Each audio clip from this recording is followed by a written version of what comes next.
Cette vidéo contient 2 témoignages, une expérience de mort imminente et une guérison miraculeuse authentique. Je m'appelle Rebecca Martin. En 1979, j'ai eu une crise cardiaque qui a entraîné une expérience de mort imminente. Je savais que j'allais mourir, car quelques jours auparavant, j'ai eu une crise où j'étais sortie de mon corps et donc je voulais pouvoir mourir consciemment. Lorsque cela s'est produit, j'ai senti que je perdais mon souffle et mon rythme cardiaque. Puis j'ai commencé à me déplacer rapidement dans l'espace. Plutôt qu'un tunnel, c'était plus comme Star Trek à une grande vitesse. Une voix m'a dit de ne pas être distraite et de prêter attention à la lumière vers laquelle je me dirigeais. En me rapprochant de la lumière, j'ai eu ce sentiment très fort. Enfin, je suis chez moi. À ce moment-là, la lumière s'est ouverte en forme d'une personne, d'une lumière radieuse, et je me suis plongée dedans, dans un amour parfait, une paix, une joie et une béatitude.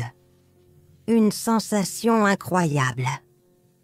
La prochaine chose, je ne sais pas combien de temps cela a duré.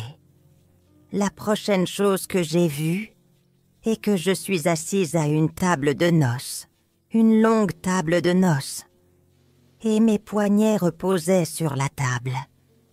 Et je pouvais sentir que des gens touchaient mes bras. Je pouvais voir leurs mains, différents genres, différents âges, différentes nationalités. Mais ils semblaient tous être des gens que je connaissais. À mi-chemin de la table se trouvait un homme habillé, selon mon idée d'enfance, comme Dieu. Il avait des cheveux blancs, une barbe, une longue robe blanche sur toute la taille, des sandales, etc.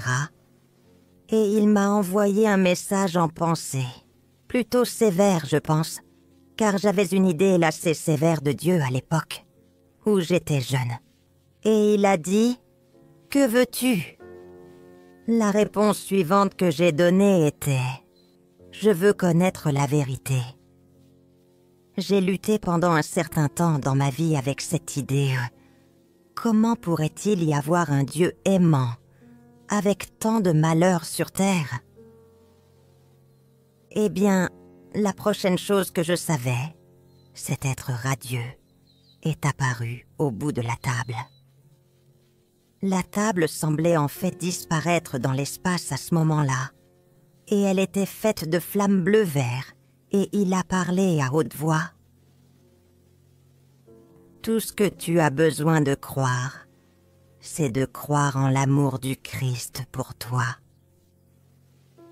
Et cela a répondu à toutes mes questions. La prochaine chose, j'ai dit, alors que cela soit mon travail. Et puis je me suis retrouvée flottant au-dessus de mon corps où j'étais morte. Et je suis retombée dans mon corps et mon cœur a commencé à battre. J'ai commencé à respirer. J'étais de retour. Il m'a fallu environ 1 mois en fait pour me souvenir de tout. J'ai eu une perte de mémoire à court et long terme. J'étais sortie de mon corps pendant 14 minutes. Mais finalement, ma mémoire m'est revenue. Je savais que je devais comprendre comment je pouvais être ici sans désespoir. J'ai donc passé du temps dans des enseignements. Et lors de ces cours, mon esprit a été clarifié.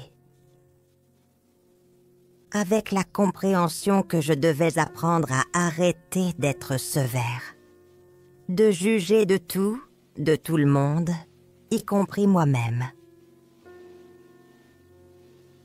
Et c'est ce sur quoi je travaille depuis. C'est la façon dont je reste en paix. J'ai aussi remarqué qu'il y a eu d'autres changements qui se sont produits. J'ai une perception spirituelle plus étendue. Je peux sentir le chant des gens, ou ce que les gens appellent l'aura. Donc, c'est à peu près mon expérience.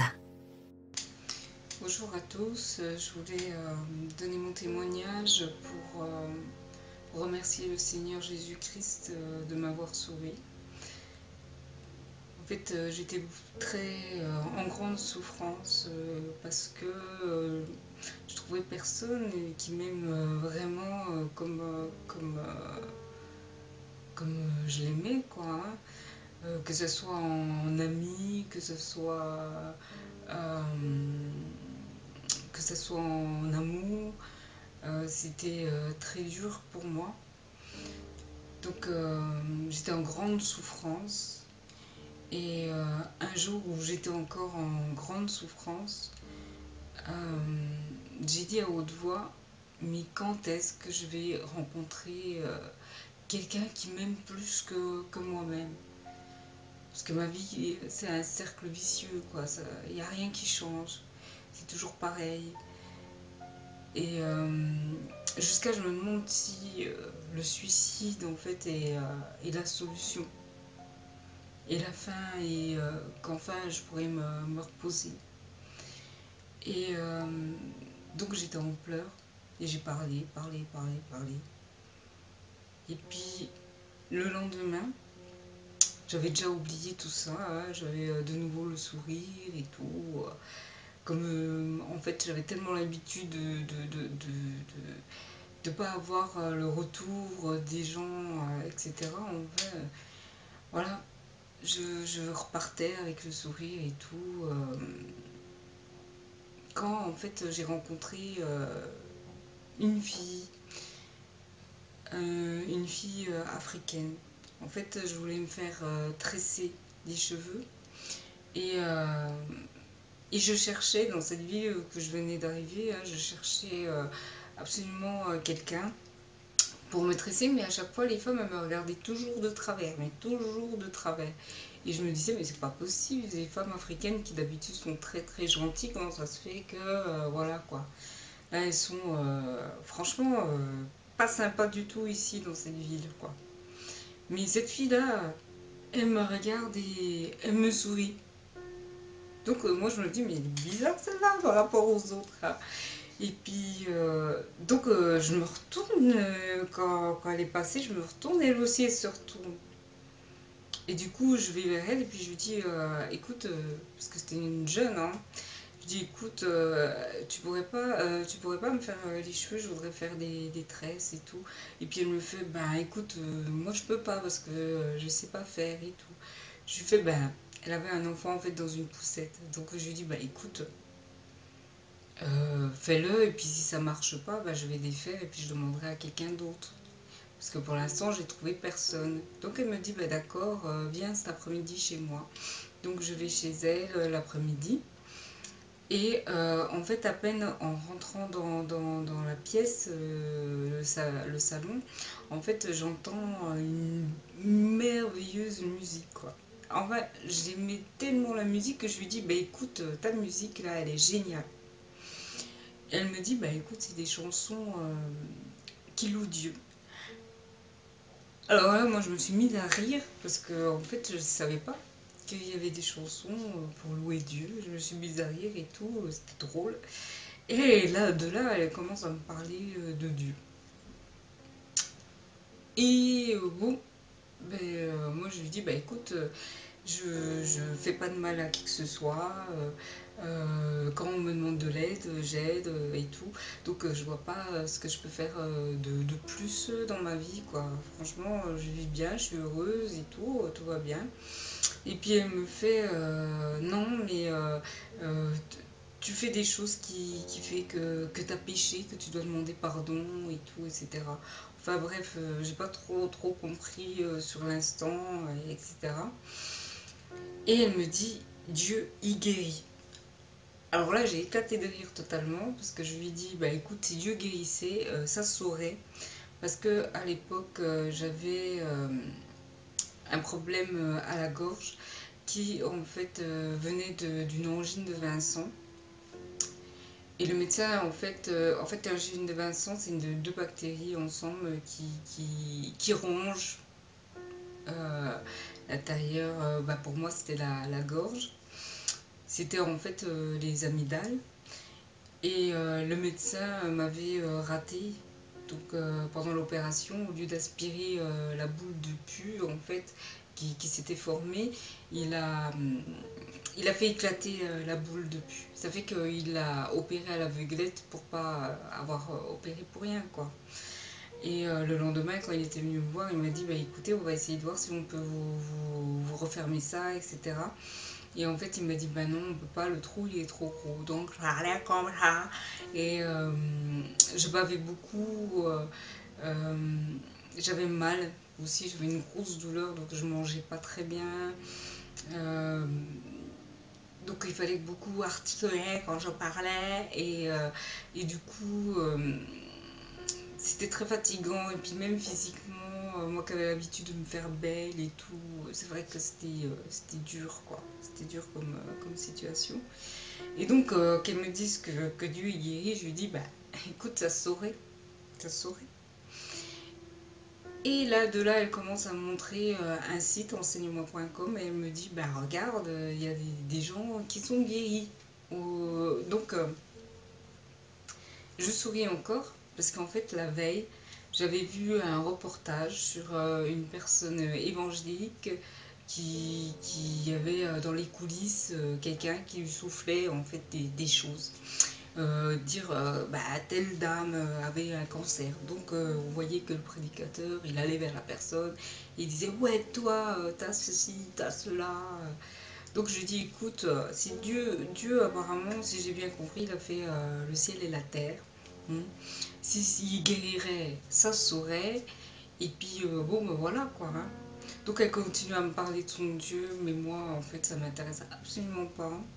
Et je la regarde et je dis, mais cette fille-là, belle comme elle est, oh, mais c'est pas une nonne quand même. Qu'est-ce qu'elle a à parler de Dieu sans arrêt, quoi. Il faut qu'elle arrête, quoi. C'est une folle. C'est une folle, quoi. Et donc, elle continue, elle continue, elle continue. Elle me saoule, elle me saoule, elle me saoule. Et en fin de compte, au dernier moment, je regarde l'heure et je lui dis, ah bah écoute, il faut que j'aille chercher mes enfants à l'école.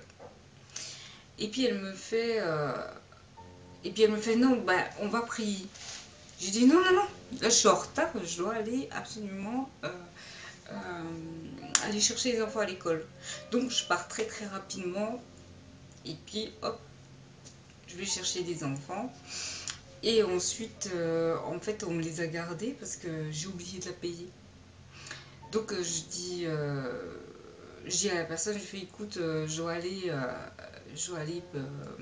payer la fille parce que je lui ai dit de me faire les cheveux et je l'ai pas payé, j'ai oublié.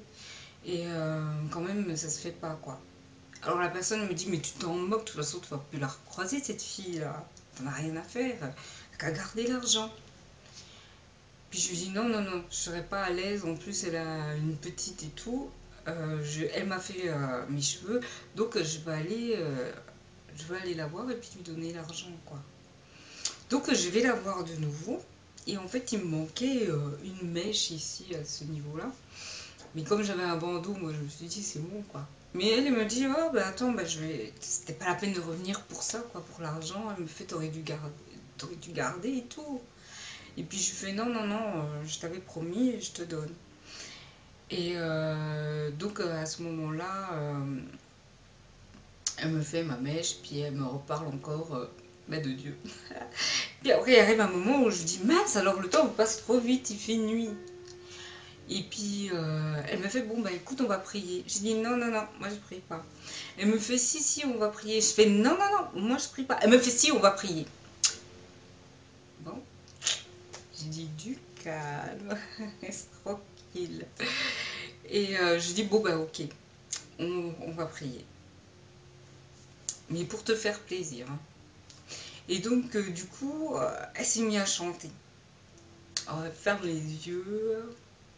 Là. Et moi, je rigole. Mais en fait, je rigole pas, je rigole intérieurement et tout. Et je dis, mais elle est vraiment folle. Et, mais elle est restée concentrée et tout. Elle était dans sa louange et tout, etc. Donc, au bout d'un moment, je dis, mais quand même, elle se donne de la peine. Donc, je vais être quand même un peu plus sérieuse, quoi. Donc je l'ai écouté chanter et tout, etc. Et puis après, elle est venue vers moi et puis elle me dit, bah, tu répètes après moi. Donc je répète après elle. Et quand je répétais, et ben, en fait, j'avais l'impression de terminer les phrases en même temps qu'elle. C'est comme si je les connaissais, en fait. Et, euh, et au bout d'un moment, quand on arrivait à Jésus-Christ, et ben, en fait, j'arrivais pas à sortir le mot Christ. Et de là, elle, elle me dit, ben, je vais prendre le relais. Donc elle m'impose les mains sur la gorge et, euh, et elle prie, elle prie, elle prie, elle parle, elle parle, elle parle.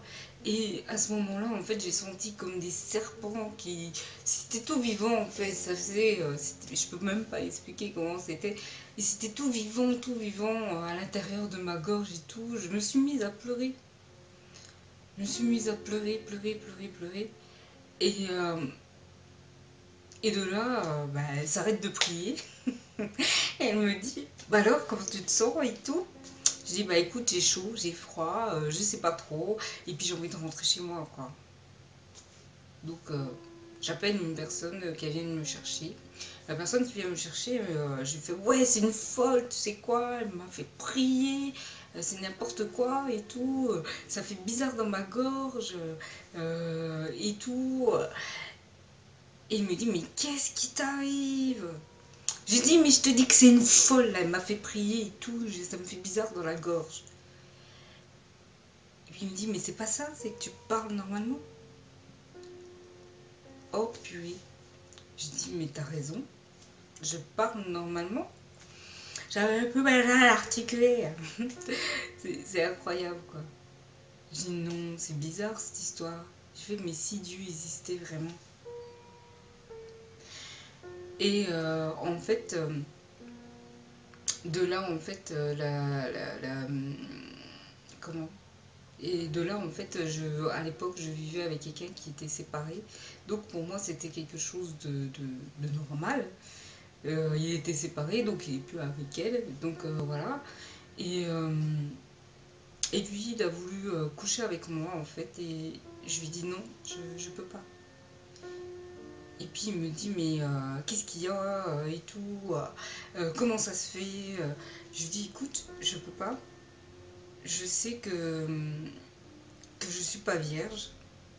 Je sais que j'ai des enfants, mais à l'intérieur de moi-même, eh ben, je sais que je suis vierge.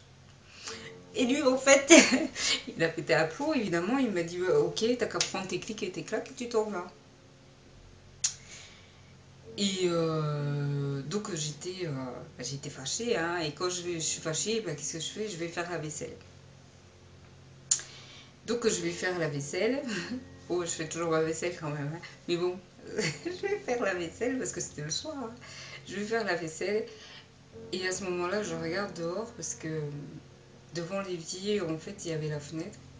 Je regarde dehors et en fait, c'est comme si la nature, je la voyais pour la première fois. J'étais en totale harmonie avec elle. Il y avait un tout léger vent, une feuille qui tombait devant moi. Et tout ça, en fait, c'est comme si ça me parlait. Et le lendemain, donc, je me mets à chanter pour Dieu. Alors j'ai fait, c'est quoi ça? Donc j'ai été la voir.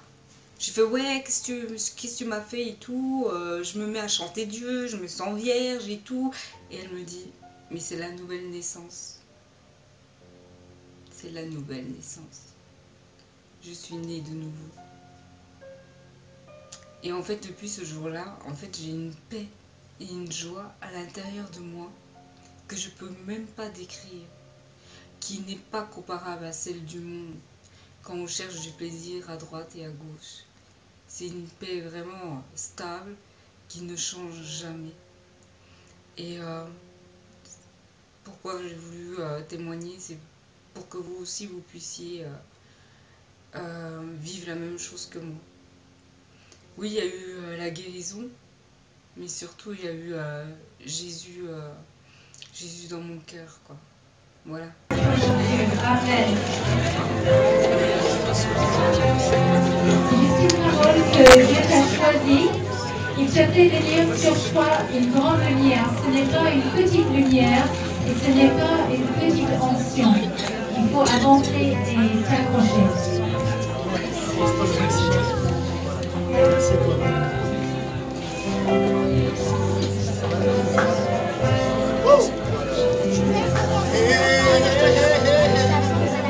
Voilà, on est arrivé au moment important. On va lui poser les questions quand même d'usage. Hein. Est-ce que tu crois de tout ton cœur que Jésus-Christ est le Seigneur? Jésus-Christ est le Seigneur. Est-ce que tu crois qu'il est ressuscité des morts? Amen. Amen. Est-ce que tu t'engages à le suivre tous les jours de ta vie, Mary? Je m'engage jusqu'au nom de Jésus. Alors voilà, je te baptise au nom du Père, du Fils et du Saint-Esprit.